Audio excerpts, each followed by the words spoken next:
fuiste en Breno, ¿no? No fui a Breno. Ah, tú no fuiste a Breno. Joder, entonces sí que superstar, ¿eh? ¿Ya has llegado el jueves? No, yo miércoles siempre.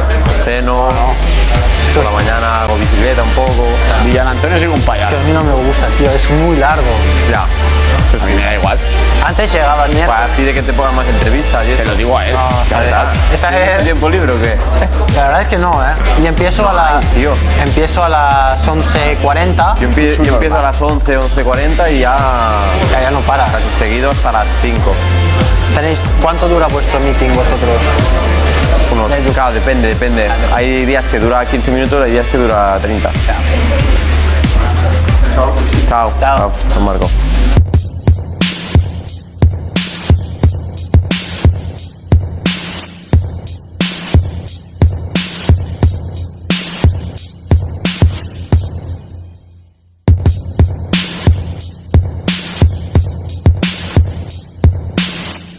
Okay, ladies and gentlemen, welcome to the pre-event press conference for round 11 of the 2025 Motogp World Championship as we reach the halfway stage of the season here at the Sachsenring. It's the Liqui Moly Grand Prix of Germany, the 11th round of the championship, as we said. We're joined by 4 riders, led by Ducati and Indo team rider Marc Marquez. Marc leading the World Championship by 68 points, a winner of the last 3 sprints and Grand Prix. And of course, Marc has an amazing record here at the Sachsenring, 8 Motogp wins, 11 in total, and this weekend Marc is scheduled to make his 200th start in MotoGP. To Marc's right is Aprilia Racing's Marco Bezzecchi. Marco 6th in the World Championship, 3rd in the sprint in Assen, 2nd in the Grand Prix, his first double podium since San Marino back in 2023. To the left, we welcome Red Bull Catering Factory Racing rider Pedro Acosta. Pedro 8th in the World Championship, a Moto 3 and Moto 2 winner here at the Sachsenring in the past. And completing the lineup is Monster Energy Yamaha rider Fabio Quartararo. Fabio 11th in the World Championship, 4 pole positions in the last 6 Grand Prix. And of course, Fabio was the winner here at the Sachsenring 3 years ago, back in 2022. Gentlemen, welcome to all 4 of you. Marc, we'll start the press conference with you. You're in fantastic form right now. As you mentioned, a great record here in Germany as well, Marc. I think 99.9% of MotoGP fans are expecting you to win here this weekend. Does Marc Marquez come here expecting to win? Yeah, every year when we arrive at Sachsenring, expectations are high, but yeah, of course I will try. I will try to do my best, and trying to do my best means try to fight for the victory.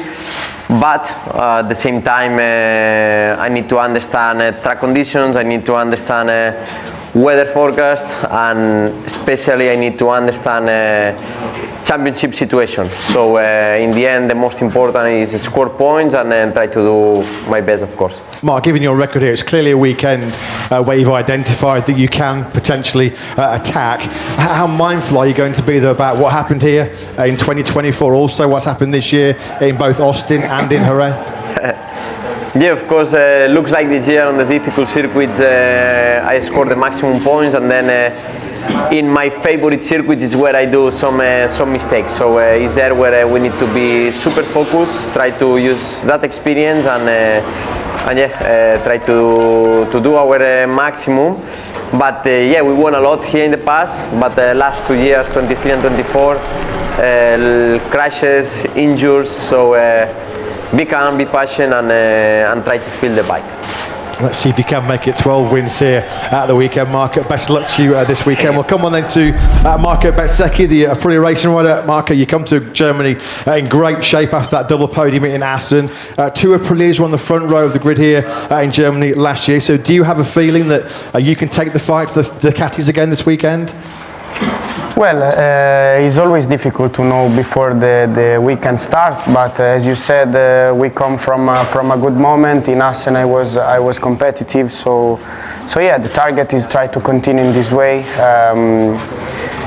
This track has been always good also for me. I always enjoyed riding here. Last year I was struggling a lot, but I think that now the mood is different, so I will try my best to be competitive and to bring at home a good result.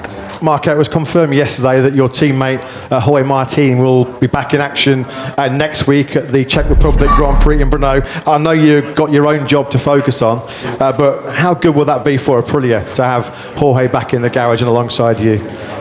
Yeah, will be good. Was nice to see him in the test. I think Massimo and all the Aprilia made a good job to organize this test. So yeah, it's positive for us to have him back. He will for sure bring some good information to the whole factory. So hopefully I can learn something from him. Yeah, good to see Aprilia back to full strength next weekend in Brno. Thank you for the time being Marco. We'll come on then to Pedro Acosta. Pedro, fourth in the 3 of the last 5 races. You keep knocking on the door of the podium and getting closer.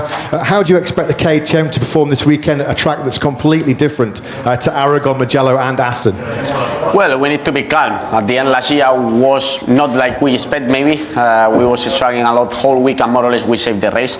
It's true that like Marc said, we have to wait until see the weather forecast and all these things, but well, I think we have to make races like in Assen, try to be as close as the podium as we can and give the maximum of our package. As you mentioned, a lot of people are going to be looking at the weather forecast this weekend. It looks like there is going to be a big chance of rain at some stage. You were strong in Le Mans in the wet. You were on the podium last year in Burram in the wet. How confident are you that if it is wet, you can put the KTM in the fight? Well, normally the KTM is quite strong in that tough condition, you know, for this. Let's wait to start the weekend tomorrow and let's see what is going on. For the time being, thank you very much, Pedro. We'll come on then to factory Yamaha rider Fabio Quartararo. Fabio, as I mentioned, 4 poles in the last 6 Grand Prix. The 1-lap speed hasn't been an issue of late. Is the Sachsenring a track where you feel if you qualify well, you can put the Yamaha in the fight at the front?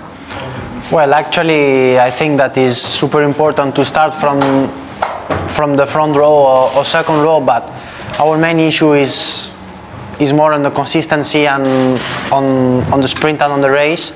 But yeah, of course I will give my best to be fast on the qualifying, but we have to keep working really hard on the race pace, but especially when we have to be consistent with the other manufacturers, there is where we struggle. Fabio, we saw once again last week Yamaha were testing the V4 engine in Brno. Everybody keeps asking when will Fabio Quartararo try the V4. Do you know, Fabio, and what are you hearing about the project? Are Yamaha happy with progress and do you expect to see it race this year? Of course I will test it I think around September, I think in Misano test. But yeah, of course the comments are positive, but you know, till I don't test the bike at the moment, it's just the engineers saying to me, but till I don't test the bike, you cannot really feel really the potential of the bike. Gentlemen, for the time being, that's it from me. We'll have Motogp Social coming up later on, but for now it's time for questions from the floor. Thank you. Hi. Everybody, Mela Chercoles, Diario ES and Cadena Ser. A question for Marc Marquez and Pedro Acosta. Could you say a few words about Borja Gómez and what happened last week in France and about the dangerous that is this sport? Thank you very much. Yeah, of course, it's the news that you never want to receive or never want to read, especially. I meet Borja this winter in Aspar circuit, training together, and I meet his father, and yeah, when you know always is super critical, but when you know somebody, it's even more, and just we wish the best for the family and for the motorsports world, and especially on that cases, all the federations must to help the family. This is the most important. I mean, I know him since we was kid, you know, because at the end we was living like 30 minutes from each other, you know, and you know, it's a shit when you receive this news, you know, and I think what the championship make going on with the race weekend was the most unrespectful thing I ever seen in my life, you know, for this. I think many guys that was leading this championship and making all these things they should think if it happened to one of his kids, you know, what they should do. Sometimes we say that the show must go on, but sometimes the life is more expensive than a championship race.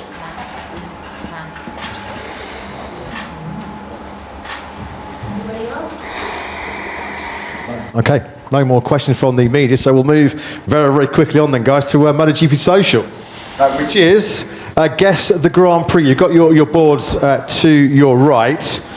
So we've got 5 races from the past where you have to guess the Grand Prix, guys. So circuit and year is what we're looking for. So coming up shortly will be number 1 on the screens. We're getting number 1. Here we go then. Number 1. If we can just do it one by one first, guys. Only one. What are you going to be? Fabio's flying. Look at this. He's writing down all of his answers already. So let's just go one by one, guys. Who do we where and when do we think this race was? Mark, I'm sure you know the answer to this one, or hopefully you do. One of that nice battles against Andrea. And So- yeah, Qatar 19. Qatar 19. Marco, you've gone for... No, I wrote you've wrote Qatar 19. Fabio's gone Qatar 19. Try and cover up your other answers, Fabio. I make a mess. Pedro went Qatar 2020. It was 1 year out, unfortunately, Pedro. It was Qatar 2019, the 9th closest finish in Premier Class history. This one should be a pretty easy one. Number 2, where and when do we think this one was? Many, many battles between Valentino Rossi and Jorge Lorenzo. Marco, you've got your answer. What's your Barcelona 2009? Barcelona 2009 for Mark. Pedro, full house, of course it was. Catalunya 2009, one of the best Motogp battles in history between the 2 factory Yamaha teammates. What about number 3? Let's give the guys time to write down their answers. Fabio has gone for Valencia 2020. You were teammates to Frankie at the time, weren't you, Fabio? You've gone for Valencia 2020 as well, Marco. Valencia 2020. Valencia 2020. Pedro's got there at the end. But I was thinking that in 2021 I was not still in the championship for this. Then I realized that I was already there for this. okay, yeah, full house on that one. So number 4, guys. This was a dramatic last corner. What Grand Prix was this, and what year was it? Austria 2020. Austria 2020, Fabio. Austria 2020, Mark. Austria 2020, Pedro. Marco, what did you put for that one? Austria, but also was Styria, no? It was indeed. It was the Styrian Grand Prix. It was in Austria, but it was the Styrian Grand Prix in 2020, eventually won by Miguel Oliveira, who was... It's about the same. Of course, Oliveira was 3rd going into that final corner. He did eventually win the Grand Prix. And this one should be pretty easy, guys. The last one. Malaysia 2024, of course, that classic battle with Jorge Martin and Pecco Bagnaia. So I think we might have to give that one to Marco Bezzecchi just for the fact that he got Styria. So well done, Marco. A great job to all of you guys. If you could just sign the boards, guys, then we'll do the photos and you can get back to prepping for the weekend. So we'll do one picture with the boards, guys.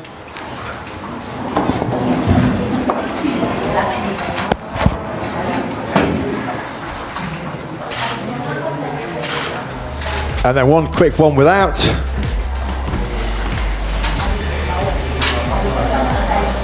That was all very quick and easy, wasn't it? Okay.